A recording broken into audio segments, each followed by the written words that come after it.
پیارے بچوں، ایک کھیت میں ایک چڑیا نے اپنا گھونسلہ بنا رکھا تھا۔ صبح کو وہ دانہ چگنے کے لیے جاتی اور شام کو دانہ چگ کر وہ واپس آتی۔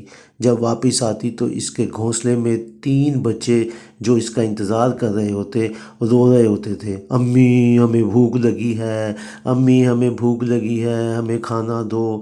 ماں وہاں پر آتی اور پھر وہ ان کو کھانا کھلاتی، ان کا پیٹ بھرتی۔ اس طرح یہ تینوں بچے بڑے ہو گئے اور اپنے گھر میں رہنے لگے۔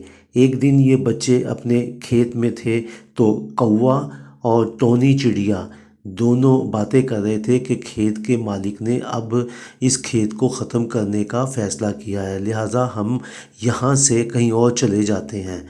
جب چڑیا وہاں آئی تو بچوں نے بتایا کہ امی کھیت ختم ہونے والا ہے، ہمارا گھر ختم ہوگا۔ اس نے کہا کوئی بات نہیں، فکر مت کرو۔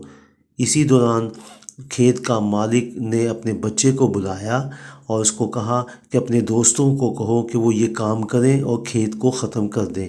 بچوں نے یہ بات سن کر پھر ماں کو بتایا۔ ماں نے کہا کوئی بات نہیں ہے، پریشانی کی کوئی ضرورت نہیں ہے۔ اس کے بعد پیارے بچوں، پھر کھیت کے مالک نے اپنے بچے کو اگلے دن بلایا اور کہا کہ تمہیں میں نے کہا تھا کہ دوستوں کو بلاؤ، لیکن اس نے کہا کہ ہمارے دوست نہیں آنا چاہتے۔ اس پر باپ نے کہا کہ اپنا کام خود ہی کرنا بہتر ہوتا ہے، کسی پر بھروسہ نہیں کرنا چاہیے۔ یہ بات جا کر بچوں نے پھر اپنی ماں کو بتائی تو اس نے کہا کہ اب اگر وہ خود کام کرے گا تو کھیت ختم ہو جائے گا۔ پہلے وہ لوگوں کو کہتا تھا کہ کھیت ختم کرو تو میں نہیں مانتی تھی، لہٰذا اب ہمیں یہاں سے چلنا چاہیے۔ وہ اپنے بچوں کو لے کر چلی گئی اور کھیت کے مالک نے خود کام کرنا شروع کر دیا۔